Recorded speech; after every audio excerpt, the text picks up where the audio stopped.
Welcome to Financial Repression Authority's Roundtable Insight, where the best fund managers, economists, and industry leaders discuss the key investment issues and challenges in the current macroeconomic environment. Hi, welcome to FRA's Roundtable Insight. This is Richard Benuli. Today we have Ira Harris and Peter Boockvar. Ira is a hedge fund manager, global trader in foreign currencies, bonds, commodities, equities for over 40 years. He was also the CME director from 1997 to 2003 and currently. And Peter is chief investment officer for the Bleakley Financial Group and advisory. He has a newsletter product called bookreport.com. That's spelled BOOCKREPORT.com, which has great macroeconomic insight and perspective with lots of updates on economic indicators. Welcome, gentlemen. Thanks, Richard. Thank you. Glad to be here. Great. I thought we'd begin with a focus on the topic of liquidity. What it is, why is it happening, what is being done to address it, does it pose any risks to the financial markets and the economy, and are the root causes perhaps shortage of cash or collateral security challenges? Okay, let's begin with Ira. What are your thoughts? Well, I think let me defer to Peter. Peter has really covered this very well. You know, I have my sense it could be a combination of so many, and I hate giving that answer, but it could be a global phenomenon that there's a dollar shortage. It could be a reaction to the initial news out of the Mideast, and of course, I think today, and Peter has really discussed it as well as anybody. With the regs that have changed and the changing nature in the banking industry, which was covered today and also in a piece by Chris Whalen very well, which he was picking up from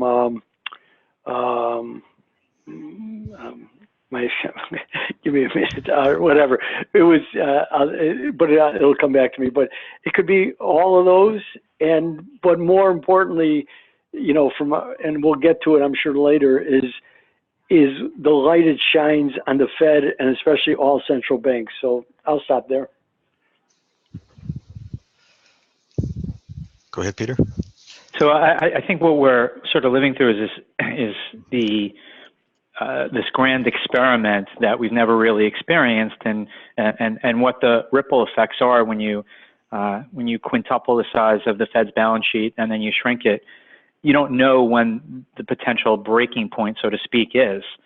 And it's apparent that we've reached that breaking point where the confluence of events sort of was, well, that drop in reserves was sort of the tinder, and then what was something that was going to trigger an event. And of course, it happened to be tax day on September 16th. It had to do with a massive flood of Treasury issuance, which is not a one-time thing. That's going to be ongoing for a while. And it just caught the market wholly unprepared because it's just a set of circumstances that no one has a playbook for.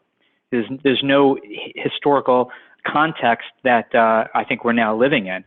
Now, I do think that with enough liquidity injected by the Fed via repo facilities that they can sort of control things, but that's what this is. It's you have the Fed sort of taking on the market, where they have a dictated Fed funds range, and they need to keep the effective Fed funds rate sort of in between that. Whereas back in the day, when it was just one rate, not a range, they had a much smaller balance sheet, particularly relative to GDP. It was a much easier thing to do through standard open market operations that happened all the time. Now you're controlling such a large pile of money. At the same time, as I mentioned, you have this flood of issuance, and this game, so to speak, just becomes a lot more difficult to implement and control. And while I do think they'll get it reasonably under control, there are consequences here with these bouts of volatility, because if it continues, and if it's sort of the new world that we're in, where it raises the cost of capital for a lot of companies. I mean, imagine if you're a company that finances parts of their business in the commercial paper market, where you've had a rough week because you didn't get the type of yields that you were used to. So it does have real world impacts outside of just so-called technical factors that that hopefully will get in control. But I think this is just the new world we're in, and a lot of us are experiencing and seeing things for the first time, certainly including the Fed. Your thoughts on this, Ira? And is this being emanated from negative yielding bonds in Europe? Is there any linkage to that? Well, yeah, it's Peter, and he's been really. If we go back and over the 3 years, I think that we've been doing these podcasts, I mean, this has been discussed. The only ones who haven't discussed it, of course, is the mainstream media, because it hasn't been a narrative. It's been an underlying narrative, I think, for people who really understand what's been going on and calling the central banks out and calling them. And Peter has certainly been at the forefront of it, because he was the one who coined the phrase quantitative tightening, and warning about what it was going to impact. Not necessarily that it was wrong, but are you aware of the effects that are going to be spilling out from this? So you can't, and the great fear for the markets is, and you hear it all over, and I heard Peter Fisher this morning on Bloomberg. He was really quite good and very concise, which is, the central banks really have had their credibility. They've destroyed their own credibility. It's really all I can say. And yesterday, Jerome Powell, my hat off to him, because he was as good as he's been. But overall, then you go back to Draghi of last Thursday, a week ago, and that was Mario Draghi. And you saw he went as light as he was prepared to go, which is only a 20, I say that with quotes, 20 billion QE and another negative 10 basis point cut, so you're at negative 50. But he was terrified because of his forward guidance of disappointing the markets. And again, this is the legacy of Ben Bernanke of the taper tantrum of May of 2013. They're afraid of disappointing the market.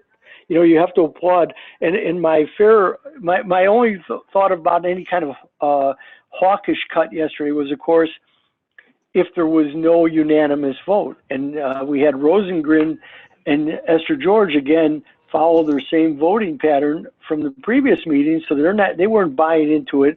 So, and now you had Bullard join in, but he's been all over the place for so many years now. I don't assign him much weight anyway, but that's my bias. But that vote showed you again. So that the fact that the vote wasn't unanimous, there are those who are stopping and going, we really don't know where we're at. So again, it's central bank, and I'm not going to say Fed, it's central bank credibility. And Powell did a good job of kind of walking back forward guidance. And I've never been a fan of the forward guidance. I know it emanates from Michael Woodford, and he was the intellectual voice to join Bernanke's sounding board. You can tell from the Jackson Hole speeches that went on. I think it's been a terrible policy, because it's locked all central banks into a position that puts them in a position of taper tantrum. So I'm not in favor of it. And he walked it back. He really should have suspended the dot plots, because even Powell said their forecasting ability has been far less than stellar, and I'm being kind. And then he said there is no preset level here, which was, again, in the press conference, walking it back. I think those are good things. But you saw the power of the forward guidance with Draghi the previous week, because that was the most ridiculous action by any central bank of all, because there was no reason. And it was amazing that the day after, how many critics there were. How they sat quietly, of course, but that's the way the world works. But who disagreed with it sitting in that room. And so that's it. Peter, follow-up thoughts? No, I mean, that was well said. I'll add just one thing with forward guidance, and my issue with it is that it actually is anti-stimulative. Because when you tell the world that we're going to keep rates low for a long period of time, it no longer becomes stimulating to economic activity, because the whole point of stimulation is to try to create activity today instead of waiting till tomorrow. So the Fed says, instead of you saving up for the house or the car or for that investment, well, would you mind levering up, and I'll entice you to do that by lowering interest rates. Well, if you tell the world that rates will stay low for a while, then there's no point in doing anything today, because you can always wait for tomorrow. So forward guidance is anti-growth. And so central banks that use that as a policy tool don't realize that that's not stimulative, and it is counter-stimulative. Mm-hmm. It's, Peter, that's a great point. You know, and again, when I was listening to Peter Fisher this morning, and exactly what Peter just said, you know, we can laugh and scoff at the concept of Ricardian equivalence and whether it's right or not as an economic principle. But when you see the way it plays out, and nothing says it more than an issue that Peter Boockvar has been hammering on, is banks and banks in Europe, and how, you know, how you've harmed them. It's really all an act of a sense of Ricardian equivalence, because you keep robbing from the future for today, and you know what? The future never comes because you've already you've defanged it. So Peter's point is really just right on target. Mm-hmm. And Peter, do you still see yields on bonds going higher on the long end of the yield curve? And speaking of Europe, could that cause an implosion of the bond markets in Europe? I think a key driver of where long-term rates will go from here are going to be twofold. One, what happens with the trade deal, of course. I think if there's any so-called détente, you'll have a sell-off in longer-term bonds. And I'm very interested to see what happens with Japanese and European longer-end bonds, because the Bank of Japan is actually telling markets that they want higher long-term interest rates. When have you ever heard of a central bank in Japan say they want higher interest rates? But you have the Japanese Bankers Association that continues to scream bloody murder over this negative rate policy, and the Bank of Japan wants higher long-term rates. Well, if you get higher long-term rates in Japan, and I don't know if the market will listen, but if you do, I do think that there's potential for higher long-term interest rates in Europe as well, because there's certainly a huge amount of pushback within the ECB to what Mario Draghi has recently announced as of 2 weeks ago, or was it last week? And I think that sort of puts a floor underneath this huge increase in negative yielding bonds. And you know, the German 10-year yield has risen, being less negative, and it's sort of holding. So if you have a pushback against ECB policy, the Bank of Japan saying what I mentioned, and you still have sticky CPI in the U.S. at around 2%, and possibly a trade deal, I do think longer rates will head higher. Now, to the extent that they go higher, I don't know. I'm more confident that the 145-ish level in the 10-year and the rally we saw in bonds and drop in yields in August was sort of a blow-off, that will hold for a long period of time, and we'll see how it plays out on whether there's any notable upside or not. Mm-hmm. And your thoughts, Ira? I think that nails it, and you can look at it. What Peter's point is, it shows up if you look at you know, I watch Mizuho and Mitsubishi, and those stocks have actually performed well since the bank started making those comments. Although last night's BOJ statement, as far as of course, 7-2 vote as usual. It was kind of disappointing. They were pushing it off. They didn't want to do anything to rock the boat. You know, there's some things coming up in Japan, especially with the tax, and so they didn't go anywhere. But the Japanese bank stocks have it, and believe me, I own them, and I've owned them for years and years and years. All they've done is a placeholder for dividends. They've done nothing, but they have moved up almost 6-7% this month. So Peter's point is right on, and you're seeing it there, and you're also starting to see some movement in the European bank stocks, because the European banks have finally screamed, they can't take it anymore. They can't take it, and Europe has a problem, which made Draghi's decision to do more of what? To do more harm, that much more questionable. because are you not paying attention? But all of a sudden, some of the European bank stocks are actually starting to move, and I am watching that one index to see if we can get some movement out of that. But right now, it's slowly grinding up. But U.S. banks, are towards their highs too. I think in anticipation of something good. But I was wondering why they performed so well yesterday in the face of that cut of the 30 basis points on the interest on excess reserves. I said, well, that's a cut to the banks, but they didn't see it in that regard. So and then we didn't have any real curve steepening, which then becomes another issue. But I'll stop. And Peter, what about the cut in short-term rates recently? Did you see that as hawkish, and why?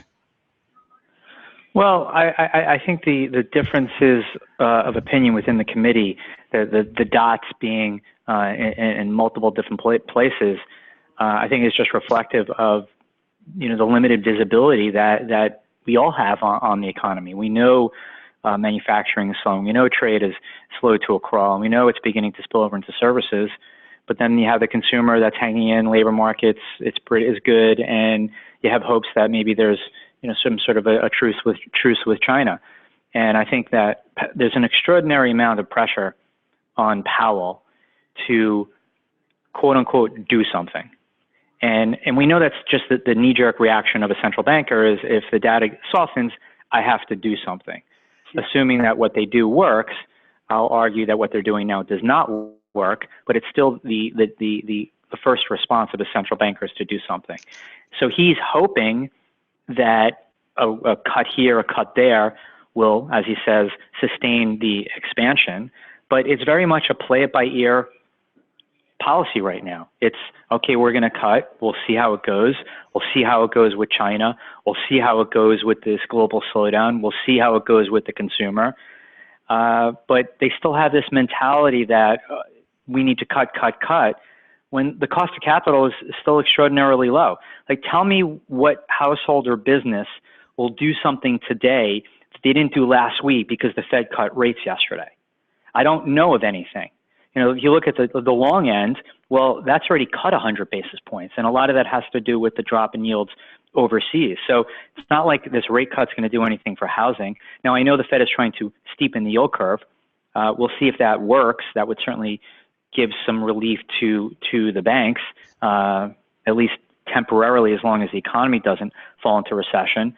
But he's stuck. The one thing I was really disappointed in Powell yesterday is he showed his conventional thinking type personality.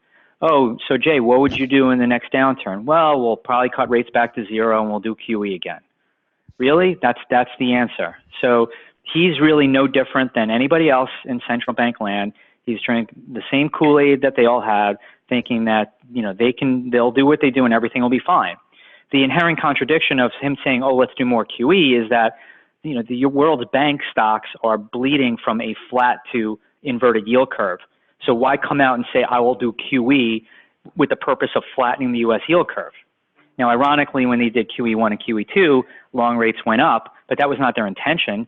Their intention to do QE was to lower long-term interest rates. So he's just an ordinary thinker in central bank land that happens to be in a big position.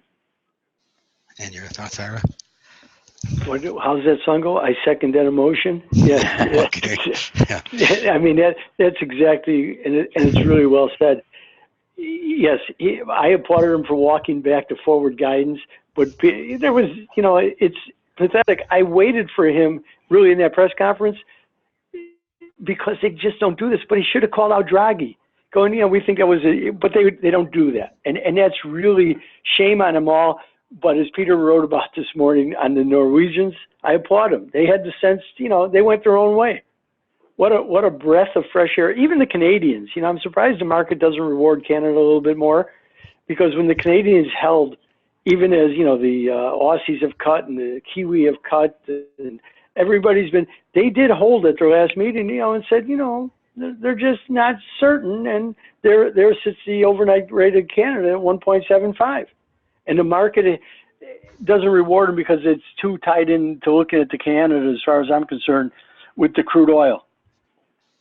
It's a one-dimensional thought process, and I think they'll come to rue the day. But right now that's what the market's focusing on. And as anybody who trades, you can't tell the market what to do. You have to wait for it to make its decision to go the way you think the fundamentals bear. But so be it. Speaking of oil, what's going on in the oil markets, and how are the Saudis and the Russians affecting that, Ira? Well, I've got a lot to say about this. First of all, we don't really know much. We really don't much. And I find it, again, as I've talked about, very disconcerting, because with all the advances in technology, that you don't know where this came from. As I wrote in the blog the other day, I said in the 1970s, I used to look at photographs as I was studying nuclear proliferation or non-proliferation, and I couldn't believe the things that I would see from satellite pictures all the way up, pinpointing, missile silos, railroad cars, so much you couldn't believe it. And the fact that from a certain distance you could read the word Titleist on a Titleist golf ball. This is back at, how do you not know? Yeah. What I do applaud is, while Trump was of course brash with his rhetoric, he did, I'll speak in terms of, because I saw Eric Clapton Saturday night, so he did have a slow hand with his tweeting, thank God. But they've been reticent, which is good, but tell us where this came. There should be no more guessing here. So, and oil prices, as I say, the winner here is Vladimir Putin, because whatever anybody thinks, he is the linchpin to the Middle East. Everything will go through Moscow. The Saudis have to bend to him. The Iranians have to bend to him. Erdogan, we've seen, is very nervous. He does not want to upset Putin, and he controls what happens in Western Iraq and Syria, and therefore probably Lebanon. So everything goes through Putin. And let's admit this, and let's get on with how we're going to resolve this, because it does have great potential to upset the present fragile state of the global economy. And your thoughts, Peter? Yeah, I definitely agree on certainly on the importance of Putin. I mean, I think what's interesting about the Saudi Arabia-Iranian incident is that whenever, big picture for years, you talk about oil prices, you'd always say, what happens if there's a big conflict in the Middle East? What happens if Saudi Arabian oil production gets disrupted? And this is sort of that what happens. And I think the market has really absorbed it relatively well, because it seems that the Saudis are going to be able to get this production, or at least most of it, back on track pretty quickly. But it is a game changer in the sense of what is being kept safe in that region. And that's what certainly will benefit Putin, as Ira mentioned, because I doubt there'll be drones flying over Russian oil fields like they are in Saudi Arabia or others. But I'm sure there's a new risk premium in the market. I'm sure that will be an issue. And also want to say, everyone looks to U.S. shale.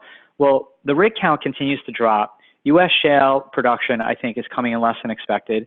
There is a dearth of capital for undercapitalized drilling companies. So don't look to the U.S. to be able to make up any major shortfalls. Now, I think one of the reasons why oil is not moving much higher is because people are worried at the demand side.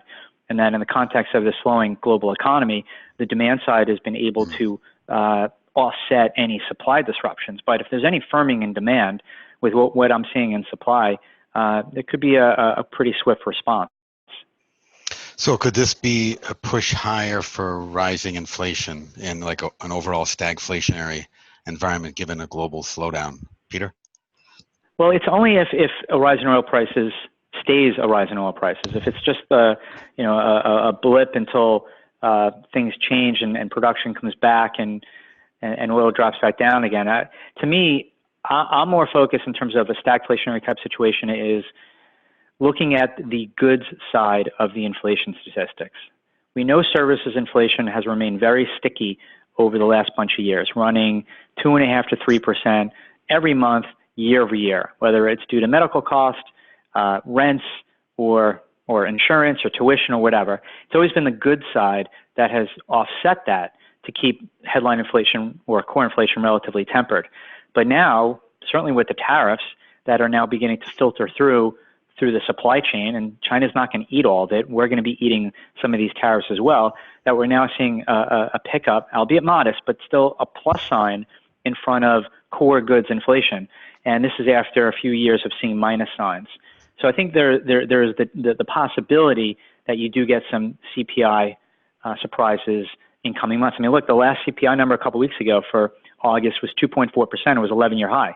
Now, conveniently, of course, the Fed ignores it, and not one reporter asked Jay Powell about it yesterday, saying, well, why, you're talking about low inflation and core CPI printing 2.4%, because, he's brainwashed everyone into looking at only PCE.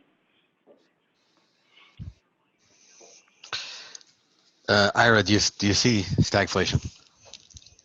I don't like to use that word because it takes me back to the 70s, and that would say that I presume the same economic conditions to exist. I don't. So again, a supply disruption in the oil market, is that, and they did. I was expecting to talk about the transitory nature of what he saw, but they really didn't even get much. I thought there'd be more discussion about that. Stagflation? No. Do I think that there is inflation? Yeah, Peter's been all over this, far better than everybody else. And of course, what that does is it needs to bleed through. I mean, I'm speaking on the Financial Repression Authority. This is where it plays out. And what do you think is going to happen to that bond market once all these people who, like lambs to the slaughter, just keep buying debt? As again, I think we talked last time, somebody, I don't know, it may have been Peter, somebody made the great comment. I wish I had written down who it was, but that, you used to buy bonds for income and equities for capital appreciation. Now all these people are buying bonds for capital appreciation and stocks for income, because you want the dividend payments. Well, what a topsy-turvy world we exist in. And stagflation, I'm going to tell you what, I don't use the term, but if you got to that, the carnage in the bond market, and I don't care what program they come up with, the carnage in the bond market, as people got terrified that they that there wouldn't be any capital appreciation on that asset class, look out. And that's what I keep warning people about. That's why the yield curve should be steepening here, because there should be a buyer's boycott of long-term government debt. And there's so much supply coming to the market on top of it. I go, who is stupid enough to buy this? But I know if you get a capital appreciation, I'm the fool. But there's not much left in this game. That's what I would say. Mm-hmm. And final question on currencies, the currency markets. If we can look at gold, Chinese yuan, US dollar, and the Mexican peso, do you think the peso would increase still, Ira, if the trade war subsides? And what are your thoughts on the currency markets? Yeah, I think, again, I think Mexico has a lot on offer here, because I think you're going to get the U.S. Mexican-Canadian agreement, the U.S. MCA done. I look at certain things, one of my favorite indicators of it has been Kansas Southern, which is into the direct heartland of the U.S. into Mexico. So whatever businesses take place there, and the Mexicans have talked about, there's been a whole lot of capital, foreign direct investment coming in, especially as the fear of the China supply chains. So, there's a lot to be said for it. Currency markets are very tough now, because classically, some people fall back into the classic situation where the interest rate differential does favor the U.S., but the basis trades, to do the hedges is very difficult, and that takes some of the upward pressure off the dollar, because there's nobody really comfortable buying the dollar, because U.S. deficit and I was listening. It's somebody who I usually don't bother to listen to, but Leon Cooperman was actually pretty good in discussing the issue of debt today when they had him on CNBC, and I found him interesting. And Peter, I know, speaks to this all the time. The overhang of debt on the U.S., and I'm not just talking about the government, which is the U.S., and it's always been, it will continue to plague my thought process, is that the U.S.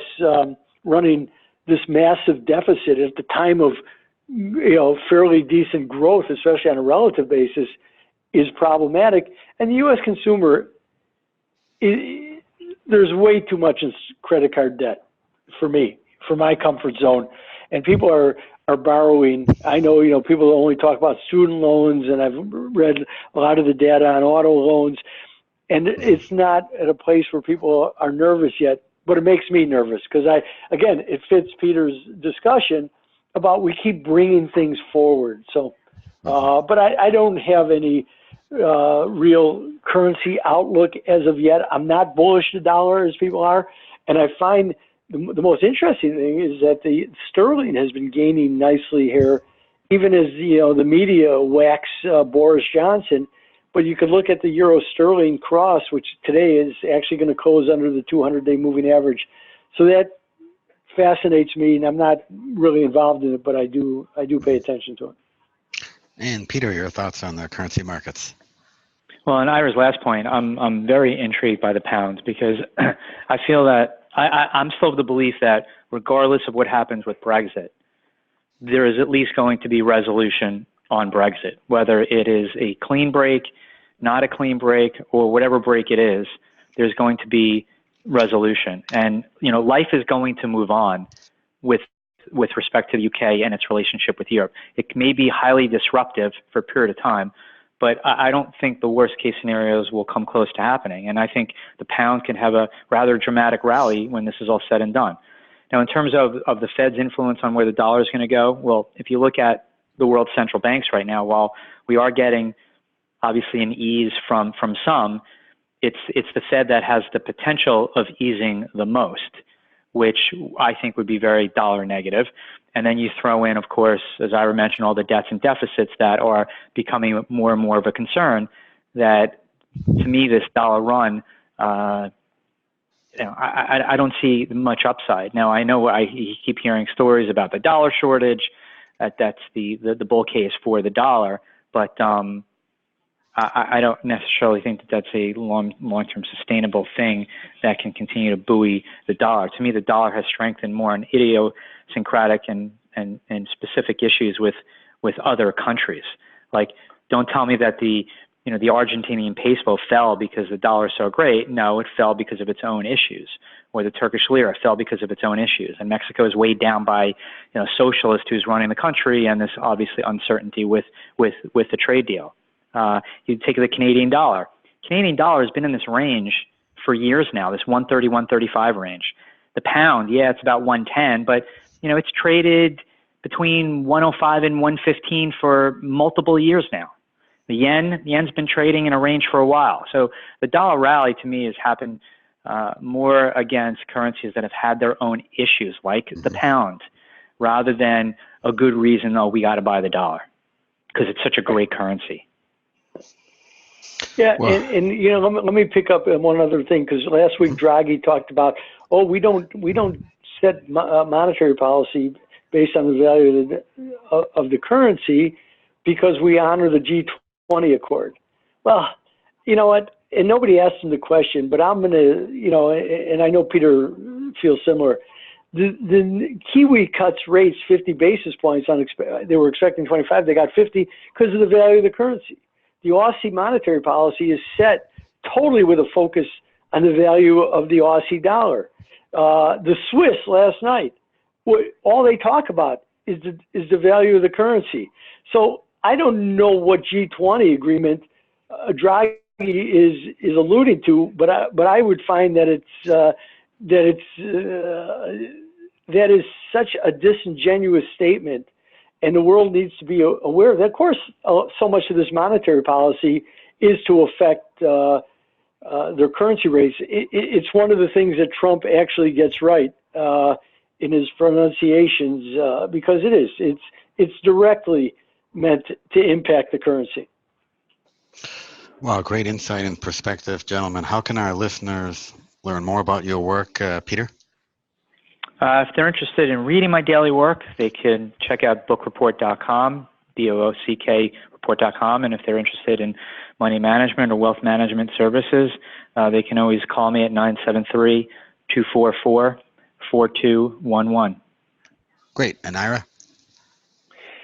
Yeah, I'm still blogging you can find me. Well, first of all, you can find me on these podcasts, which are great, and the library of them makes it even better. You can go back and listen to the things that have been discussed here, which are relevant.